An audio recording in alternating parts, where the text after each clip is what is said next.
내 이름은 윤정희입니다. 올해 72이에요. 서울에서 남편과 함께 작은 철물점을 운영하며 살았습니다.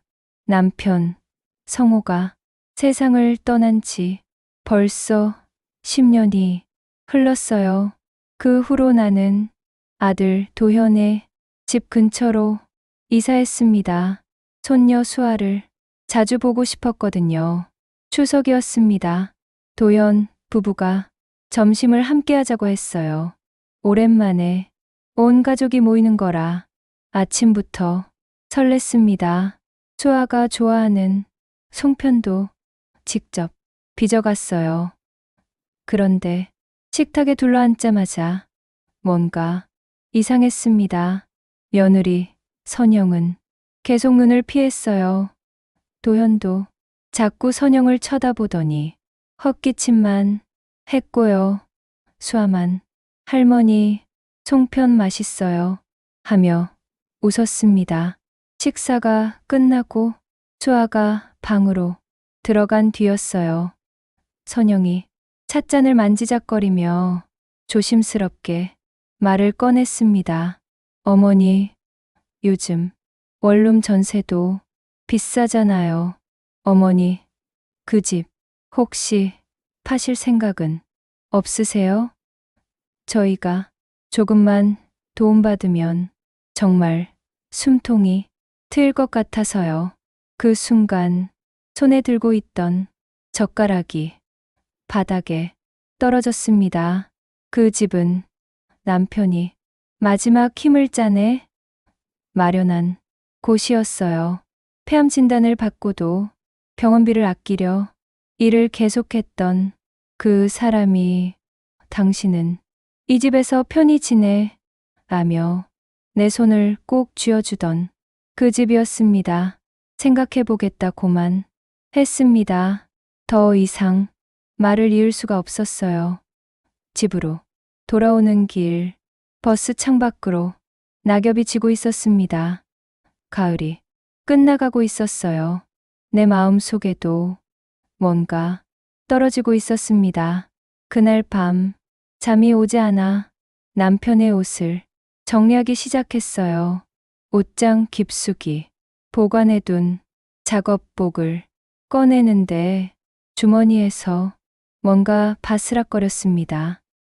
낡은 봉투였어요. 손이 떨렸습니다. 봉투 겉면에는 남편의 필체로 이렇게 적혀 있었거든요. 용진건설, 이재훈, 전무기아. 그리고 그 아래 연필로 희미하게 덧붙여진 글씨, 윤정희 앞으로 반드시 전달 부탁드립니다. 나는 그 편지를 들고 한참을 멍하니 앉아 있었습니다. 10년 동안 남편 곁에 있었는데 내가 모르는 게 아직 남아 있었던 걸까요?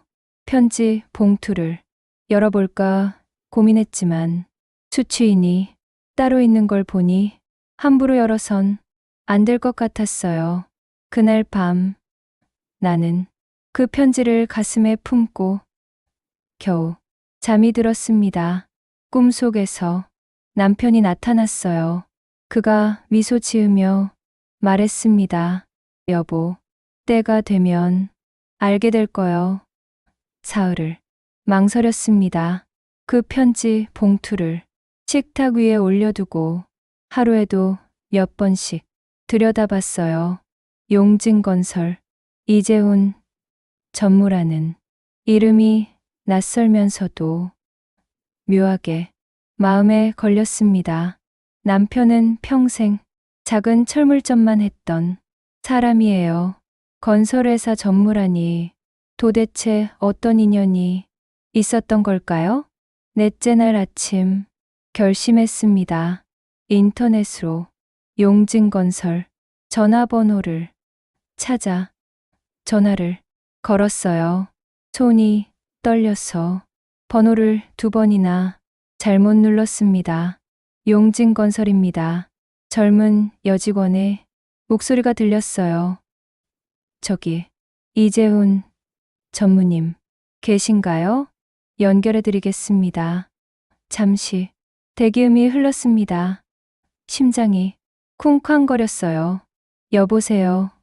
이재훈입니다. 중후한 남자 목소리였습니다. 쉰 중반쯤 되어 보이는 목소리였어요. 저는 김성호 씨의 아내 윤정이라고 합니다. 남편 작업복에서 편지를 발견했는데요.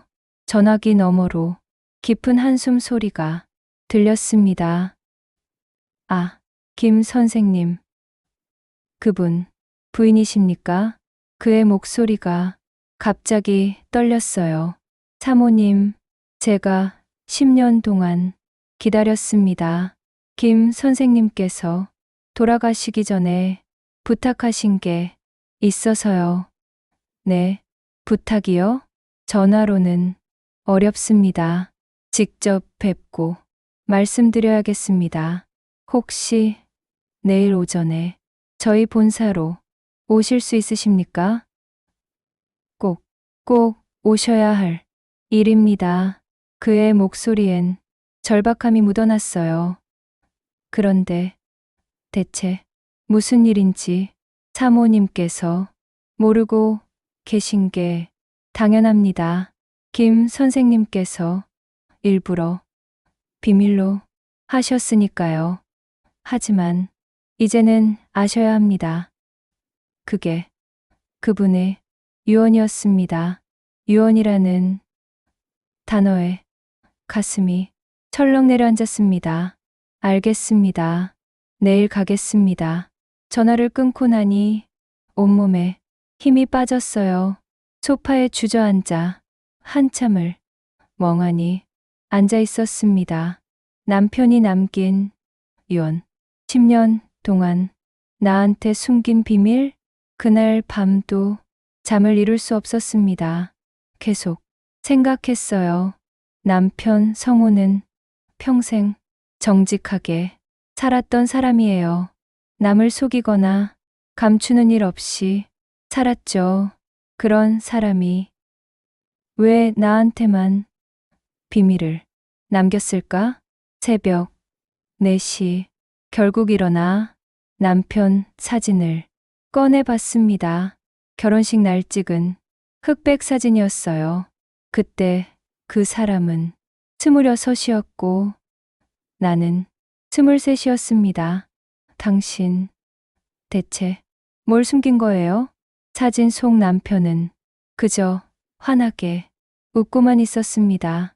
다음 날 아침 일찍 집을 나섰어요. 용진건설 본사는 강남에 있었습니다. 지하철을 2번이나 갈아타고 1시간 넘게 걸렸어요. 높은 빌딩 앞에 서니 주눅이 들었습니다. 나 같은 늙은이가 이런 곳에 올 일이 있을까 싶었거든요. 로비에서 안내를 받아 15층으로 올라갔습니다. 전무실 앞에 서니 다리가 후들거렸어요. 문을 두드렸습니다. 들어오세요. 문을 열고 들어가니 50대 중반쯤 되어 보이는 남자가 자리에서 일어났습니다. 이재훈 전무였어요. 사모님 오시느라 고생하셨습니다. 여기 앉으세요. 그는 정중하게 의자를 권했습니다. 그리고 책상 서랍에서 두툼한 서류철을 꺼냈어요. 사모님, 이걸 보시겠습니까? 서류철을 펼치는 그의 손이 조금 떨리고 있었습니다. 그 안에는 토지 등기부등본과 설계도면 그리고 낡은 계약서가 들어 있었어요. 이게 뭡니까? 김 선생님께서 15년 전 저희 회사 신도시 설계 프로젝트에 자문을 해주셨습니다. 당시 건축 설계 부분에서 큰 도움을 주셨죠. 저희 남편이요. 철물점 주인이? 네. 그런데 김 선생님은 원래 건축기사 자격증을 갖고 계셨습니다. 젊은 시절 설계 일을 하셨다고 들었습니다. 나는 아무것도 몰랐어요. 남편이 건축 일을 했다는 것도 설계를 할 줄 안다는 것도 그 공로로 저희 회사에서 보수를 드리려 했는데 김 선생님께서 거절하셨습니다. 대신 이걸 요청하셨죠. 그가 지도를 펼쳤습니다.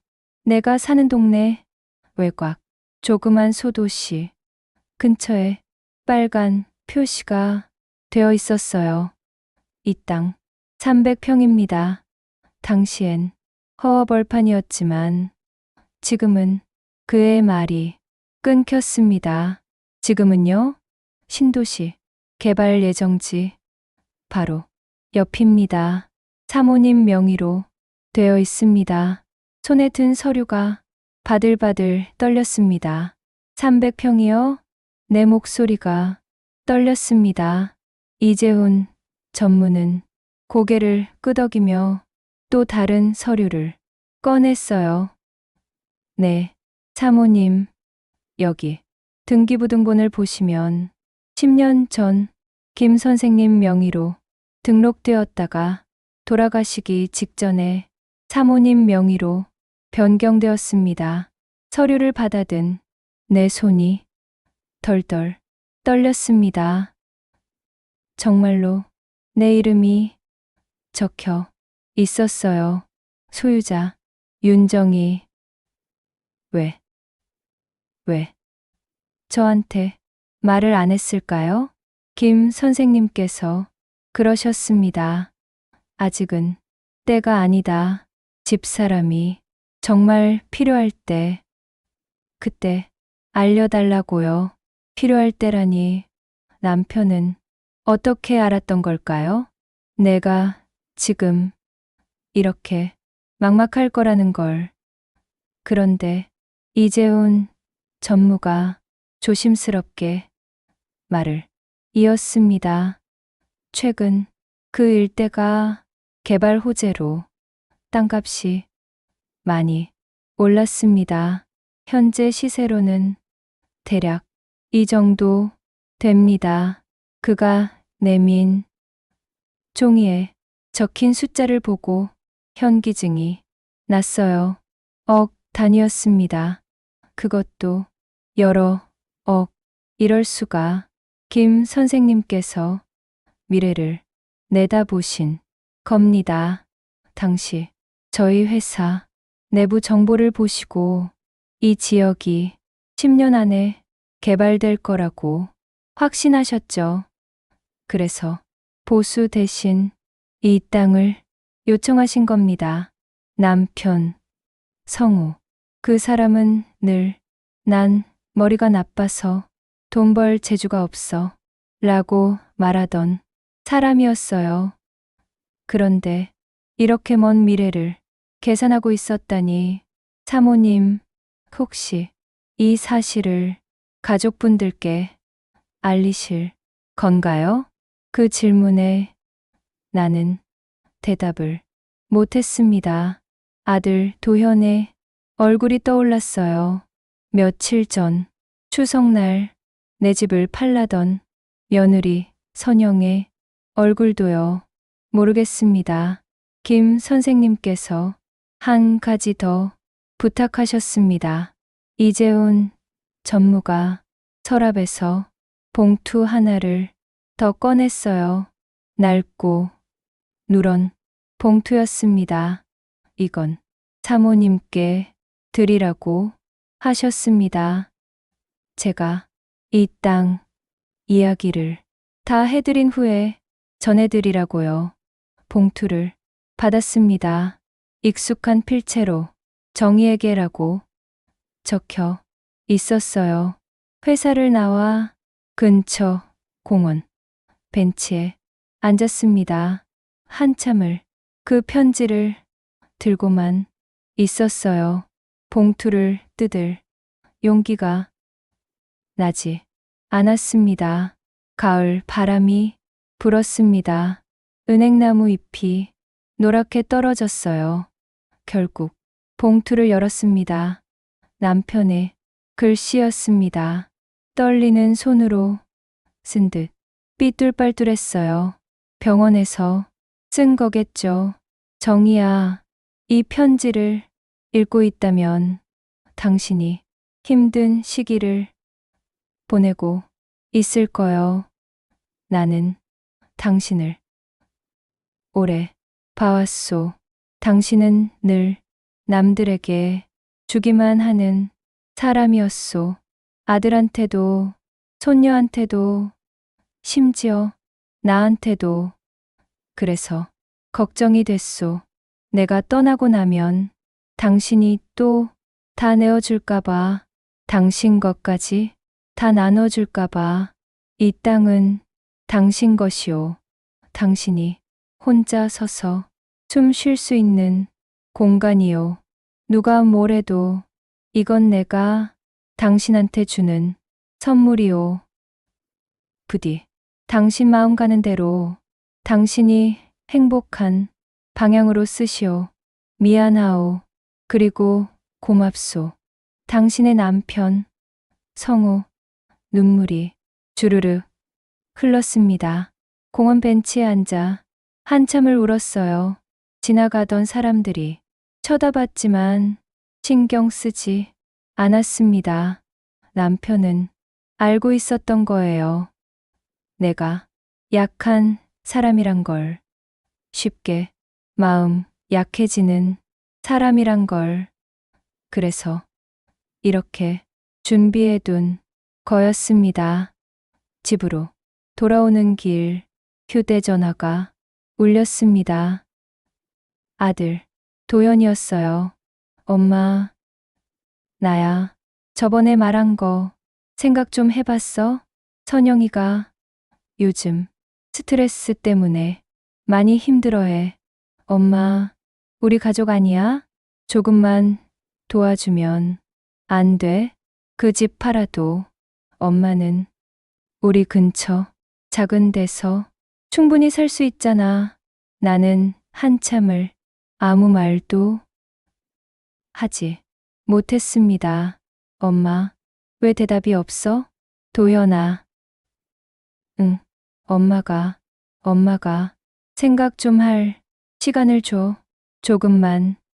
에이, 그냥 간단한 건데 뭘 그렇게 고민해. 알았어. 그럼 이번 주말까지만 생각해봐. 전화가 끊어졌습니다. 나는 핸드백 속 편지를 꺼내 다시 읽었습니다. 이 땅은 당신 것이오. 당신이 혼자 서서 숨 쉴 수 있는 공간이요. 남편의 글씨가 흐릿하게 번졌습니다. 내 눈물 때문이었어요. 그날 밤 나는 결심했습니다. 노트를 꺼내 펜을 들었어요. 손이 떨렸지만 또박또박 한 글자씩 적어 내려갔습니다. 도연아, 엄마는 내가 잘 되길 바란다. 하지만 잘 산다는 게 돈을 갖는 것만은 아니란다. 엄마도 이제 엄마 삶을 살아보려 한다. 미안하구나. 그리고 사랑한다. 편지를 봉투에 넣고 도현의 집 주소를 적었습니다.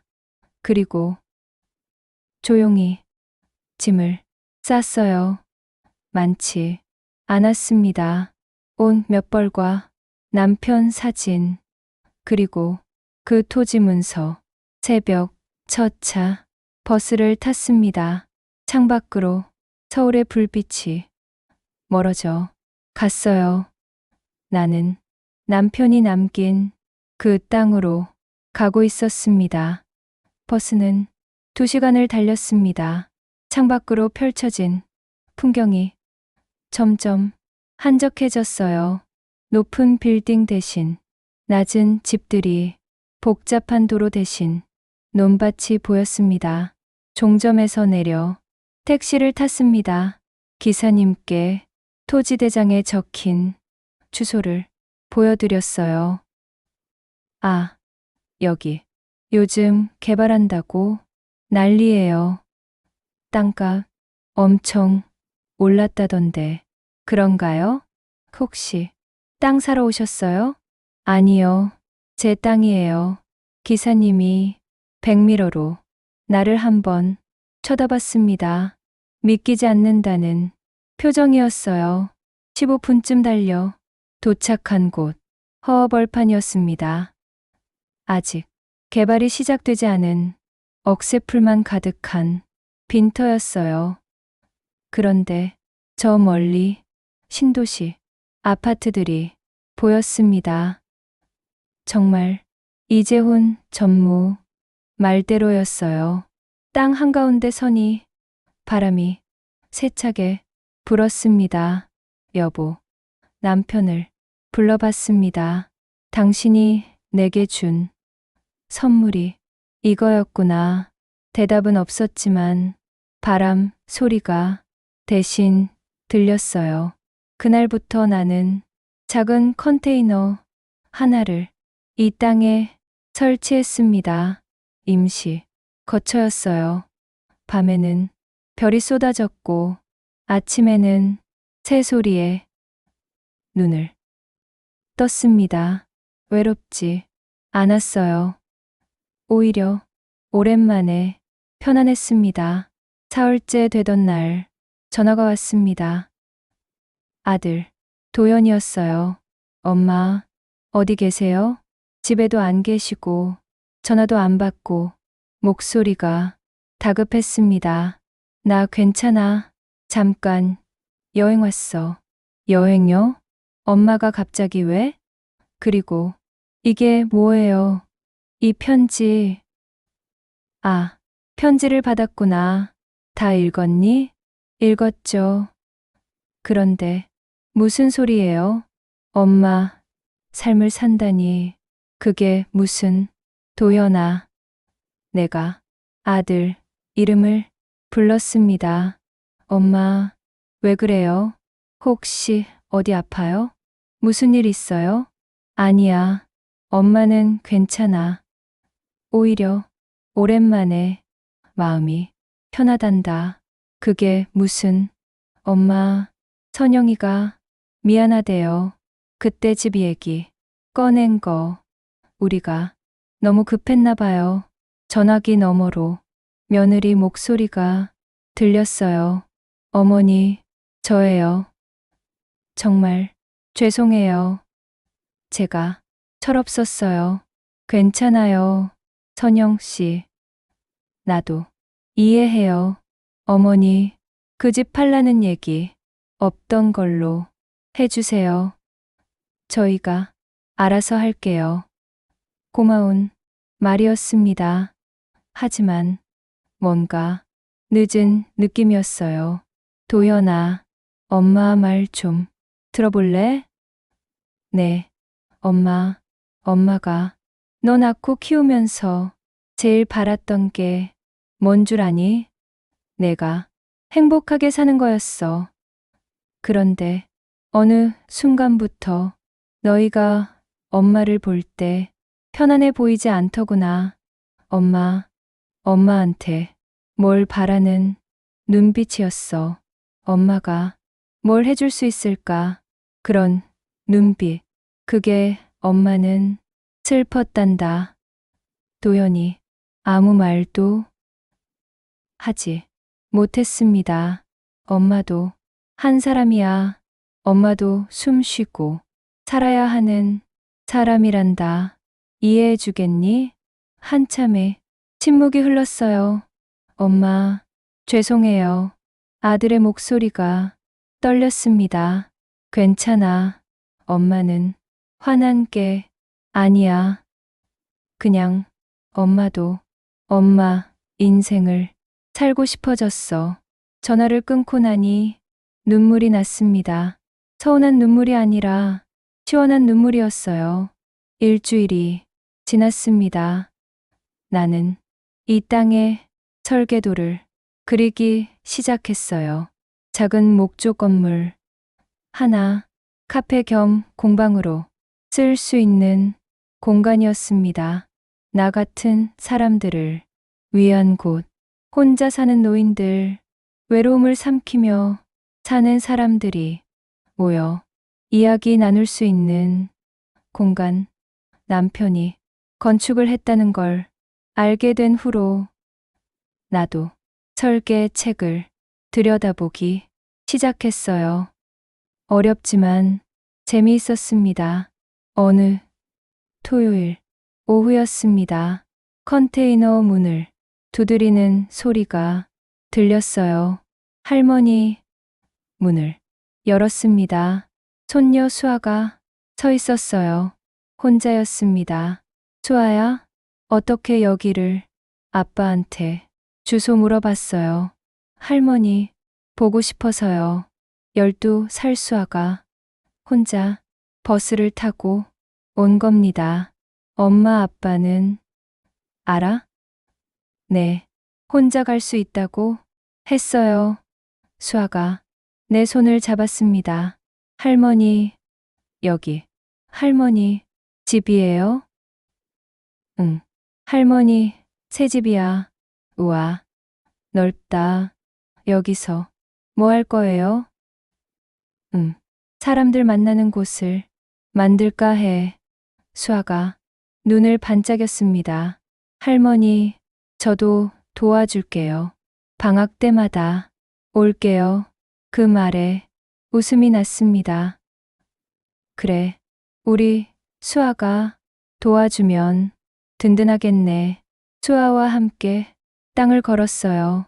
아이는 신나서 이리저리 뛰어다녔습니다. 할머니, 여기 정말 좋아요. 두 달이 흘렀습니다. 작은 목조 건물이 완성되었어요. 가을 쉼터라는 이름을 붙였습니다. 크지 않았어요. 20평 남짓한 공간이었지만 따뜻했습니다. 나무 탁자 4개, 편안한 의자들, 그리고 한쪽 벽면 가득 책장, 손수 만든 작은 공간이었어요. 개업한 첫날 동네 어르신 3분이 오셨습니다. 여기가 새로 생긴 쉼터라며?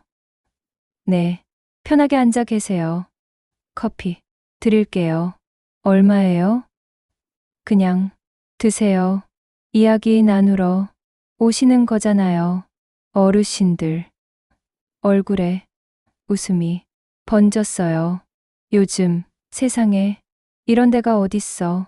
고맙네. 고마워. 그날 오후 어르신들은 2시간 넘게 앉아 계셨습니다. 옛날 이야기, 자식 이야기, 삶의 이야기를 나눴어요. 누구도 재촉하지 않았습니다. 문을 닫을 때쯤 한 어르신이 내 손을 잡았습니다.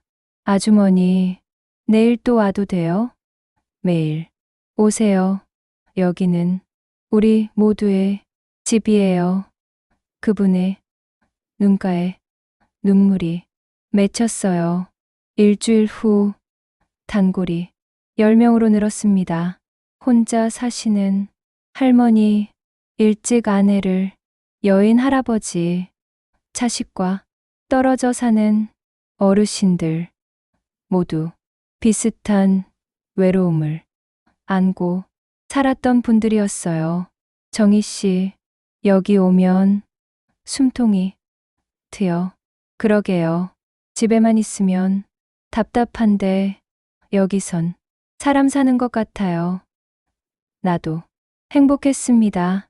누군가에게 공간을 내어주는 게 이렇게 마음 따뜻한 일인 줄 몰랐어요. 어느 수요일 오후였습니다. 쉼터 문이 열리며 익숙한 목소리가 들렸어요. 엄마, 아들, 도연이었습니다. 며느리, 선영과 손녀 수아도 함께였어요. 어머니, 선영이 눈시울을 붉혔습니다. 여기가 어머니가 만드신 곳이에요? 응. 어때? 마음에 들어? 도연이 쉼터 안을 천천히 둘러봤습니다.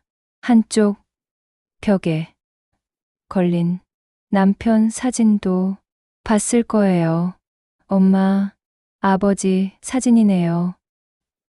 응, 아버지가 만들어준 곳이니까. 무슨 말씀이세요? 나는 그제야 모든 이야기를 했습니다. 편지 이야기, 땅 이야기, 남편의 유언 이야기. 도현은 한참을 아무 말도 못했어요. 엄마, 저희가 몰랐어요. 아버지가 그런 분이셨는지. 아버지는 늘 그런 분이었어. 말은 없었지만 항상 우리 생각하셨지. 선영이 내 손을 잡았습니다. 어머니, 정말 죄송해요. 저희가 너무 이기적이었어요. 아니야, 너희도 힘들었잖아. 엄마가 이해해. 수아가 뛰어와 내 품에 안겼어요. 할머니, 저 말했죠? 여기 정말 좋다고. 그래, 우리 수아 덕분에 힘 많이 났어. 도연이 조용히 말했습니다. 엄마, 저희가 도울 게 있으면 말씀하세요. 주말마다 오겠습니다. 정말, 네, 이제라도 제대로 하고 싶어요. 그날 저녁 가족들이 돌아간 후 나는 책상에 앉았습니다. 오래전부터 쓰려고 마음먹었던 편지를 쓸 시간이었어요. 펜을 들었습니다. 손이 떨렸지만 또박또박 적어 내려갔습니다. 여보, 당신이 떠난 지 10년이 지났어요. 그동안 참 많은 일이 있었습니다. 외롭기도 했고 힘들기도 했어요. 하지만 당신이 남긴 선물 덕분에 나는 이제 혼자서도 설 수 있게 됐어요. 당신이 왜 그 땅을 내 이름으로 해뒀는지 이제 알겠어요. 내가 누군가의 엄마이기 전에, 며느리, 시어머니이기 전에 한 사람의 윤정이로 살 수 있도록 해준 거였죠. 고마워요, 여보. 덕분에 나는 지금 내 삶을 살고 있어요. 외로운 사람들과 이야기 나누고 커피 나눠 마시고 웃으며 살고 있습니다. 당신이 바랐던 게 이거였죠? 아, 그리고요. 도연이가 달라졌어요.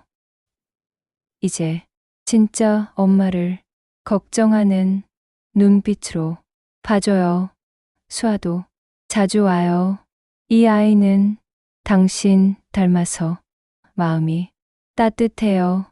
여보, 나 잘 살고 있어요.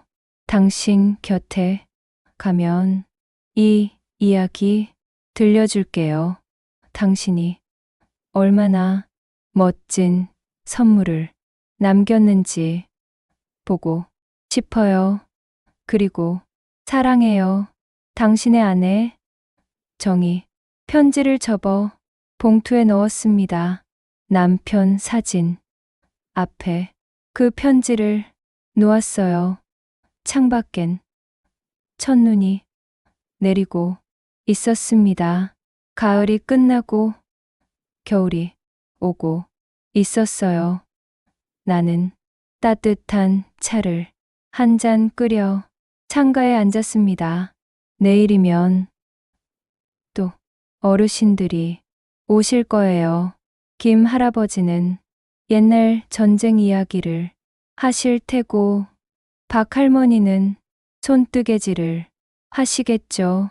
최 할머니는 또 정희 씨 커피 맛있어요 하며 웃으실 거고요. 그 모습들이 눈앞에 그려졌습니다. 여보, 나 행복해요. 마음속으로 남편에게 말했어요. 눈은 계속 내렸습니다. 하얗게 조용히 세상을 덮어갔어요. 나는 그 눈을 바라보며 미소 지었습니다. 가을 끝에 피어난 내 삶이 이제 막 겨울을 맞이하고 있었습니다. 하지만 두렵지 않았어요. 남편이 남긴 편지처럼 나도 누군가에게 따뜻한 편지 같은 존재가 되고 있었으니까요. 창밖에 눈이 아름다웠습니다. 세상이 참 아름다웠습니다. 에필로그 1년 후 가을 쉼터는 마을의 명소가 되었습니다. 정희는 여전히 그곳에서 사람들을 맞이하고 있어요. 도현 가족은 매주 토요일마다 찾아옵니다. 수아는 할머니를 도우며 나도 커서 할머니처럼 살래요라고 말하곤 해요. 남편 성호가 남긴 땅 위에서 정희는 자신만의 인생 이막을 활짝 피워내고 있습니다.